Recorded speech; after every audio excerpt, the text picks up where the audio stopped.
मोहितिमिरापहरणे दर्शनलाभादवाप संज्ञाना रागद्वेषनिवृत्ते चरणं प्रतिपद्यते साधु रागद्वेषनिवृत्ते हिंसादि निर्वर्तना कृता भवति अनपेक्षितात वृत्ति का पुरुषा सेवते निवृत्ति चोरी भो में तुम सेवा परिग्राभ्यां च पापप्रणालिकाभ्यो वृत्ताय संगस्तारितं सकलं विकलं चरणं तत्सकलं सर्वसंगविरतानां अनगाराणां विकलं सागाराणां ससंगानां गिरीणां तेदातिष्ठत् तेणुगुणशिक्षावृतात्मकं चरणं पञ्चत्रिचतुर्भेदं त्रियं यथा संख्यमाख्यातं प्राणातिपातविद्धौ व्याहारस्ते काममूर्छाभ्या स्थूलेभ्यः पापेभ्यो विप्रमणमणुवृतं भवति संकल्पात् कृतकार्य मननादियोगत्रयश्चर्षत्वात् नाहिनस्ति यत्तदाहु स्थूलवदाद्विरमणं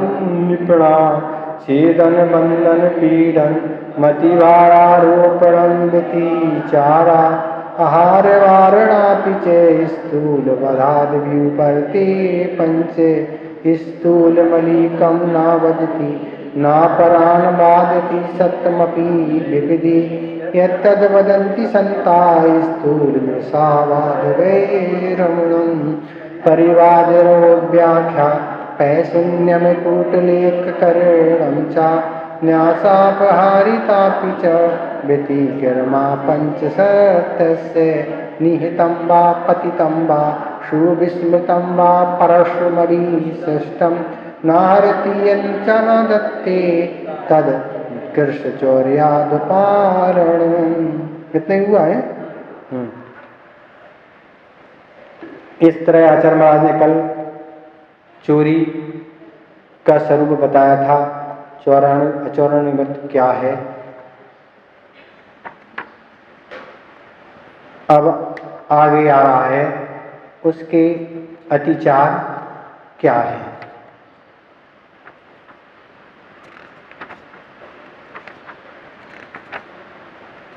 अचौरण अनुवृत्त के अतिचार 12 नंबर श्लोक इसका उच्चारण करें। चौरप चौरप प्रयोग प्रयोग चौरार थाली पढ़ रहे हैं। चौरार चौरप प्रयोग चौरा चौरप प्रयोग चौरा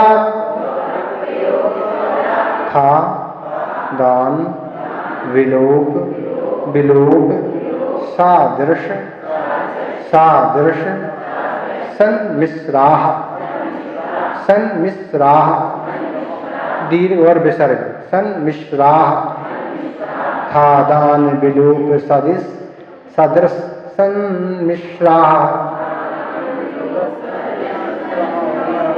था दान विलोप सदृश सन्मिश्राः हीनाधिक हीनाधिक हीनाधिक विनिमानम विनिमानम हीनाधिक विनिमानम हीनाधिक विनिमानम 50 50 ते 50 ते व्यतिपाताः व्यतिपाताः दीर्घ विसर्ग व्यतिपाताः 50 ते व्यतिपाताः। करें उच्चारण।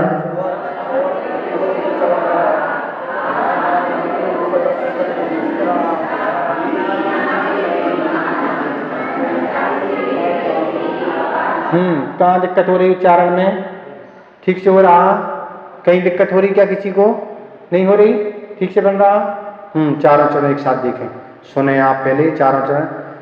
चौरप चौर प्रयोग चौरा थादान विलोप सदृशन मिश्रा हीनाधिक विनिमानम पंचास्ते व्यतिपाता।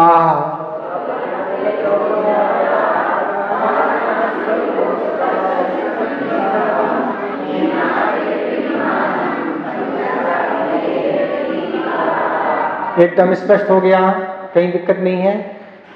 एक अचौणु व्रत के अतिचार बता रहे। चोरी का त्याग तो कर दिया, अचौणु में तीसरे अणुव्रत में क्या है, चोरी का त्याग कर दिया।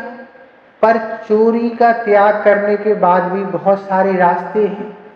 ये मनुष्य की खोज है, नए नए रास्ते निकालता है।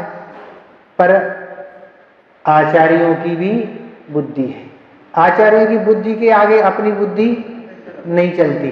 अपन तो 100% फेल हैं, आप कितने ही रास्ते बनाना चाहो, पर आचार्यों की बुद्धि इतनी तीक्ष्ण है कि आप उसमें जरूर फंसोगे। हम आप फंसेंगे। तो क्या कह रहे हैं, चौर प्रयोग, अन्न को चोरी का उपाय बताना या प्रोत्साहन देना, यही एक अतिचार। चोरी करना तो छोड़ दिया, अब दूसरे को उपाय बताने लगी, ये अतिचार। और दूसरे नंबर चौरार्थादान, चोरी के द्वारा चोरों के द्वारा चुराए गए माल को खरीदना, ग्रहण करना। और विलोप, राजकीय नियमों का उल्लंघन करना, ये चौथा अतिचार। पांचवा सादृश्य मिश्रा, अधिक मूल की वस्तु में उसी के समान कम मूल वस्तु में को मिलाना। और पांचवा है हीनादिक, चाहीनादिक विनिमानम एते पंच अस्ति व्यतिपाता संति। हीनादिक विनिमान, नापने और तौलने में क्या है, कम बड़ी कर देना। तो इसमें आचार्य महाराज अचौणु व्रत के अतिचार में कह रहे हैं कि अब क्या है, पूर्व में चोरी आदि का संस्कार है, चोरी करते थे, पर अब तो अणुवृत्ति बन गए। तो अब क्या है, तो अब स्वयं तो चोरी कर नहीं पाएंगे, तो अन्य किसी को चोरी के उपाय बताना, प्रोत्साहन देना, दूसरे को बता देना कि भैया हमारा तो देखो चोरी का त्याग है, हम तो अणुवृत्ति बन गए। पर हमारे अनुभव तो सुन लो आप, हम अनुभवी हैं इसमें। क्या अनुभवी हैं, चोरी कैसे की जाती बता दे तुम्हें। क्या है, चोरी कैसे की जाती है, तो अब चोरी की किस समय चोरी करना चाहिए, कैसे, कहाँ से, किस बिल्डिंग से चढ़ना चाहिए, कैसे ताला तोड़ना चाहिए, पहले जाके लाइट बंद करना चाहिए, मोबाइल बंद, गेट बंद। तो ये सारी चीजें बताना क्या हो गई, ये अतिचार की कोटि में आ गई। आप नहीं कर रहे, पर दूसरे को तरीका बता रहे, प्रोत्साहन कर रहे, ये चौर प्रयोग नाम का अतिचार हो गया। हथियार आदि दे देना, भैया अपनी सुरक्षा के लिए कुछ तो ले जाओ, अगर तुम पे ही सामने वाले ने वार कर दिया क्या करोगे, तो अस्त्र शस्त्र साथ में रखना, ये सब चीजें बताना। बस ये आपका जो व्रत है वह सदोष हो गया, इसमें दोष है।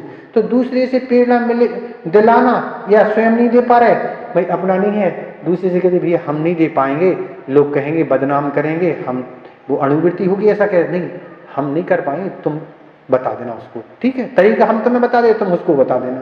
तो ये सब गड़बड़।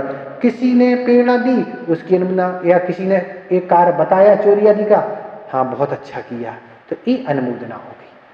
तो कृतकारक अनुमोदना तीनों से रहित ही व्रत का स्वरूप होता है।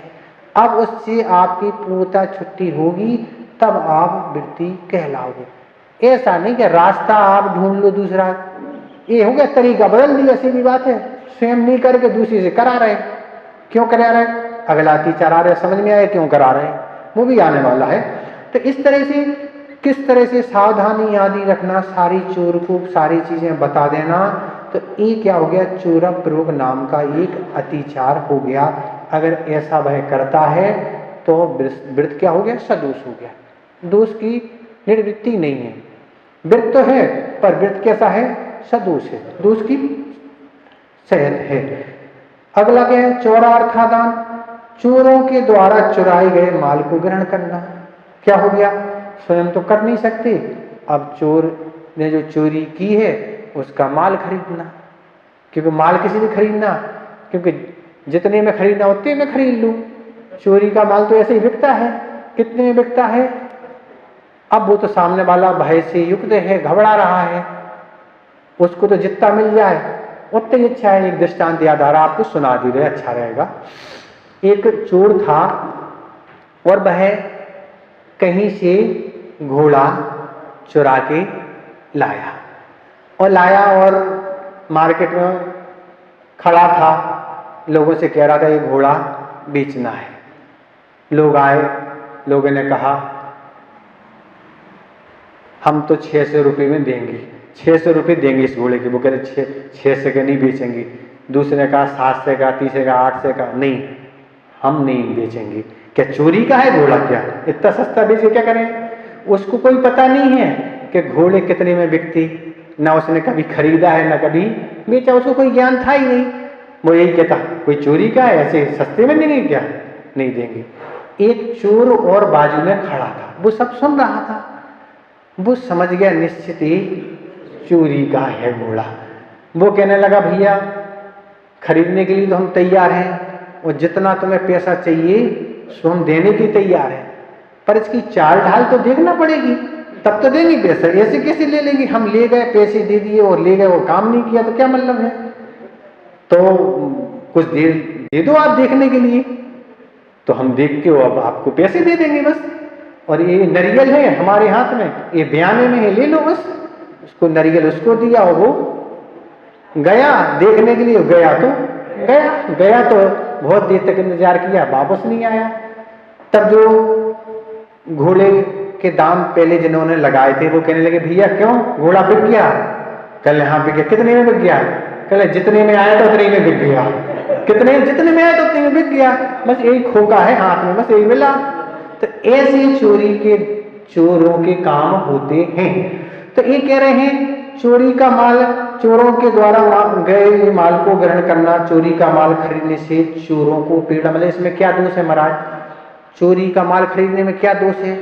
तो चोरों का माल खरीदने में दोषता है, उसको चोरी करने का साहस बढ़ता है। उसको कह दिया है तुम जितनी भी चोरी करके लाओ, जितना भी माल हम तुम्हें खरीद लेंगे और नगद तुम्हें पैसा देंगे, तुम्हें घबराने की कोई चिंता की बात नहीं, तुम तो लाओ बस, और माल हमारा पैसा तुम्हारा। उससे उसका चोरी करने का साहस बढ़ेगा, इसलिए दूसरे ये अतिचार है। तो ऐसे कह रहे हैं कि हमेशा हमेशा चोर को क्या है, चोर का माल खरीदने में क्या है, हमेशा हमेशा पुलिस का भय बना रहता। पुलिस कहीं जा रही आ रही, इनकी हालत खराब हो रही। अगर जो बिना टिकट यात्रा करते ट्रेन में, तो जितने का धन नहीं बचता उतने से ज्यादा तो खून सूख जाता बिना टिकट यात्री करने में। ये स्थिति होती, यहाँ दुखते वहां दुखते, ये परिस्थितियां बनती हैं। तो ऐसे ही पुलिस का भय रात दिन बना रहता। पुलिस आ तो नहीं रही, कुछ नहीं है, तो चोरी के मन ही है, सोना चांदी गेहूं लकड़ी आदि बहुत सारी चीजें आती हैं जो खरीदी जाती, और बदनामी तो होती है, और बदनामी होती है आदि आदि बहुत सारी चीजें रहती हैं। और उससे ज्यादा हो सकता पैसा लग जाए। जब पकड़े एक व्यक्ति थे, उन्हें अपने नाम रोशन का बड़ा प्रसिद्धि का बड़ा शौक था और वह अपनी प्रसिद्धि बढ़ाने के लिए अनेक काम करते थे। एक बार उन्होंने कोई चीज खरीदी, चोरी की थी, वो खरीद ली। अब उन्हें पता था कि नहीं चोरी की है क्या नहीं, पर और वह जब खरीदी उन्होंने, बाद में जिससे खरीदी वह चोर पकड़ा गया तो इन जिसको माल बेचा था उन पर दिक्कत आ गई। आपने हाँ ले गई पुलिस उनको पकड़ के, तब वह पुलिस ले गई और बाद में उनको पुलिस ने छोड़ दिया। उनके जो मिलने वाले थे वो समझा देते थे कि भैया ऐसा काम नहीं किया करो जिससे अपनी बदनामी हो, अपन अच्छे घर के लोग हैं तो अपन हम समझाते, पर वो नहीं मानते थे।